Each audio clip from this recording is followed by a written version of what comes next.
please sign up for the scholarship right now in description below, as this offer is limited.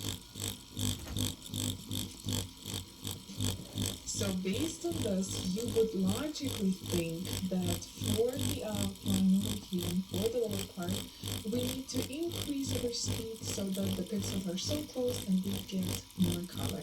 And you would also logically think that for the front, we would have the dots far away, so we need the speed to be as low as possible. However, in reality, if your speed is this high, first of all, you're going to create trauma for the skin. Why? Because machine will hit the skin so many times per second that of course it will traumatize the skin. If the skin is relatively not fast, it will be more gentle to the skin. So with this being said, even if you want to get more saturated color, you shouldn't put the speed too high. Even if you're creating the hair stroke technique, you also shouldn't use the high speed as it will traumatize the skin will get red, and the color won't get inside the skin. Now the second disadvantage of the high speed is when you do your shading, you will notice it's so hard to blend the dots that are so close together, and that's why. So with this being said, I do not suggest to use high speed. If you have any questions about this video, just connect with me on Instagram beautyslash. I'm very friendly and responsive for any questions, and also I post useful tips and tricks on my stories and feed. For more in-depth content and courses as well as products I use, visit my website beautyslash.com. So I'm going to turn my machine with very high speed to demonstrate you what I mean.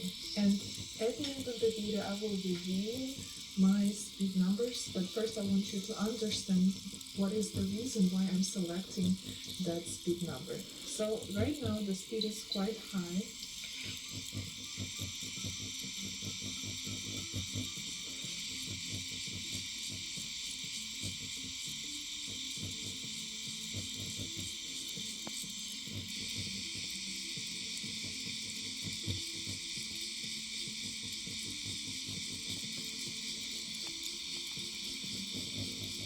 So if I were to do the shading with this speed, it's going to be more difficult to blend all the pixels together because they are almost forming a lines.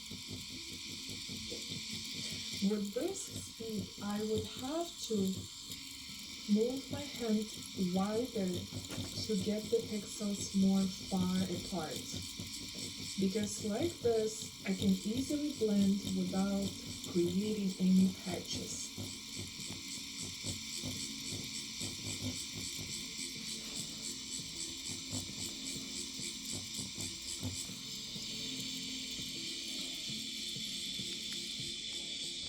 So let me show you how the dots should look like so that you can adjust your machine speed and also your hand movement to achieve this distance between dots.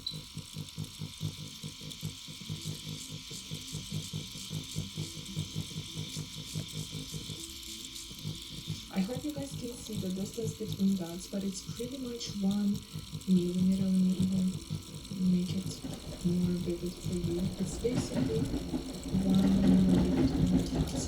So in case if your machine speed, the lowest speed for your machine is still high, then to achieve this look, you would have to move your hand wider.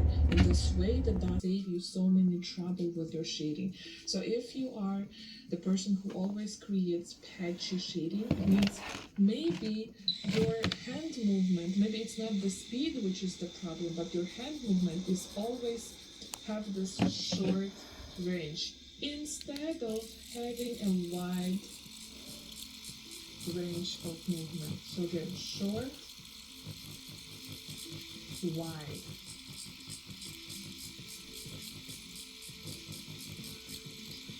Then the second problem, if in case your hand range movement is correct like this, but then your speed is